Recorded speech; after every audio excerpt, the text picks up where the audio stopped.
of tradition and survival, and I will try to enlighten us about where we have come from. There are a lot of traditions that have emanated from our spine course, and one of them is about the dress code, and there essentially is no dress code. And you see that I am wearing a tie right now, but I am going to remove my tie and my shirt, and underneath this is a t-shirt that was to be used for our course this year, which was canceled because of COVID-19, and put on my casual hat. And here is a picture of that t-shirt, front and back, tie-dyed. The back has this photo basically of downtown Cleveland, Ohio, USA, with the coronavirus at the top of the statue. And this is the logo that is on the front. Instead of a world globe, the coronavirus is being held up. A little bit more about this tradition later. This whole society started with this man, Mario Brock. In the late 1900s, he had the idea that he was going to have a World Spine meeting in Berlin, and he indeed pulled this off. It was called the World Spine Meeting, and it had a logo which I could not find, but it looked somewhat similar to this without World Spine 2. It had a red S representing the spine, and we want to keep it rolling, and indeed we had a second meeting, or the first official meeting of the World Spine Hyatt Regency Hotel in August of 2003. Here are some photos: Mehmet Zaleli, upper left, with my wife Mary, Rick Fessler on the upper right, Luis Pimenta and Mario Brock in lower right, and two folks from the North American Spine Society, the executive director, Eric Muehlbauer, and Laura Scott White, his administrative assistant. The executive committee was developed and then commissioned to develop and elect a board of directors. They had many jobs up front to establish a World Spine Health Initiative, confirm the relationship with NAS and the bylaws, and so on and so forth, as you see here. At roughly the same time as this was going on, there was still some conflict between orthopedic and neurospine surgeons, and this organization, the Council of Spine Societies, was formed. It had a variety of spine membership: orthopedic, neurosurgery, and physiatry. And as you can see, the leadership, or the board members, were half and half neurosurgeons and orthopedic surgeons over its 5-year span. This all was swirling around at the time of the decade of the spine, 2001 through 2010. The prior decade, the last decade of the century, was decade of the brain, and we thought it appropriate to establish the decade of the spine. And it had, one was World Spine meetings, and the other was the decade of the spine. Well, the decade of the spine didn't really take off as an initiative, but World Spine Society most certainly did. We had this logo for the decade of the spine approved by the AANS Women in Neurosurgery, as this is a female athlete holding up a rendition of the globe. And so the World Spine Society was born, and that logo was used to replace the prior logo. We had the meeting in Berlin that I mentioned, then Chicago, then Rio, and then Istanbul. We ran into some conflict, however. The Istanbul meeting was managed by the North American Spine Society, and really was poorly advertised, and the attendance was not nearly what it really should have been, and relations became difficult between the two societies, and we split. So we lost the financial support. They took the name, the World Spine Society, and our logo.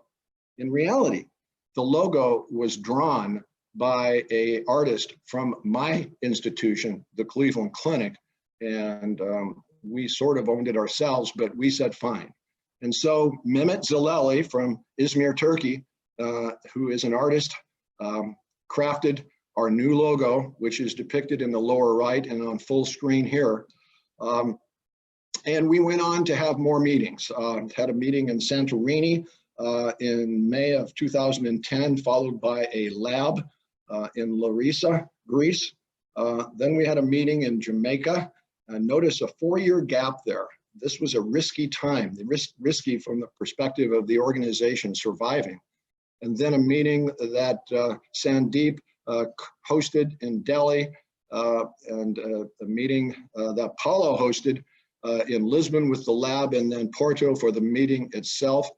And then, of course, we were supposed to meet in Seoul this year, but instead, we are now meeting virtually as we speak. We were supposed to have the attendance at these meetings was very high for the Berlin meeting, and then relatively good down to Rio and Istanbul. We had expected to get 1,000 or more, instead had a roughly 400. In Santorini and Larissa, 350, and then only 75 in Jamaica. And although we lost money, and that hurt us a lot, I feel strongly that that meeting, had it not happened, may have been the death knell for the organization. So it was sort of a stepping stone to the Delhi meeting, where we saw a rapid increase and uptick of participants, and the Porto Lisbon meeting, where it was the same. And now today, I understand that there are 2,505 registrants. I changed this number, 2,200, many times.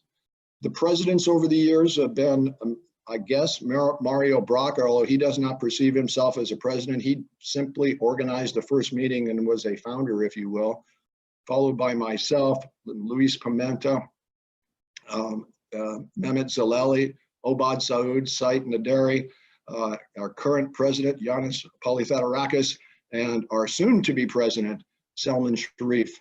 In the upper left, we see the second meeting in Chicago, the Chicago buildings, the Sugarloaf in Rio, the Golden Horn separating the new city and old city, Constantinople in Istanbul, Santorini, the lab in Larissa. This guy is Ren Holness. He's the head of neurosurgery in Jamaica. He used to be at Halifax, Nova Scotia, and some of you may have heard of his device that he invented called the Halifax clamp, and he graciously hosted us. Here's Lily in colorful India with the meeting in Delhi, and his Delhi and India also are a source of wonderful history. And then finally in Porto, in Lisbon, we started with the lab in Lisbon, and then moved the meeting to Porto, Portugal. We've had some fun on the way, advertised for the World Spine 9 meeting, and then COVID hit. And here we are with this meeting that we're having virtually. So a little bit about the logos. Here's the globe with the S for the early on logo, which switched to the decade of the spine and converted to the World Spine Society logo. And then the World Spinal Column Society logo, and then the Cleveland Spine Review. This is the logo that was just on the t-shirt. The symbolism and tradition are very important to this organization, but make no mistake, this is our logo here. We've had numerous courses that's really emanated from the Cleveland Spine Review. I've listed only courses up through 2016, but there have been over 50 courses that have been associated with the World Spine Society, some in the United States, most of them international. Here is the Cleveland Spine Review from last year with the participants and instructors. We've had courses in Brazil, in Turkey, in Egypt, and all over the world. And with these courses, part of the tradition is to have lectures and then cadaver labs and to have fun and to repeat over and over. For the What It's Worth column, our course scheduled for 2021 is July 28th through August 2nd. So mark that date on your calendar. We have a journal. It was started by Site Naderi as the first editor and was very successful. Mike Steinmetz took over from him, but we decided to switch it to the World Neurosurgery as in a collaboration. And you can see on the front cover of World Neurosurgery is the World Spinal Column Society logo. We have a book.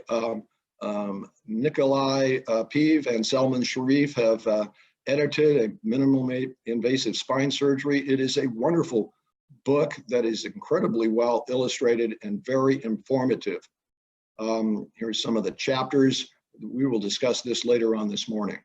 So this indeed has been a story of struggle, preservation of tradition, and survival with now 2,500 registrants for this meeting.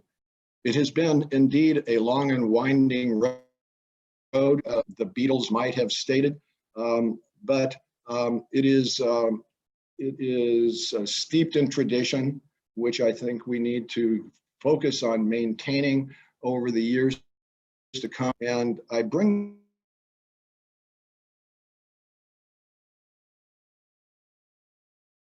the tradition has much more to do with keeping alive the fire of a torch than with the worshiping of ashes in a funeral urn. If you want to know more about Mario Brock, you can YouTube him. Ed Laws interviewed him in 2016, and it's quite insightful about the man. This is our logo. It has been a story of struggle, preservation of tradition, and survival, but also of resilience. It has been a success story, as evidenced by the registration and the fact that we're all sitting here talking and learning. But that success requires perpetual vigilance, which we will all need to maintain moving forward. I thank you very much.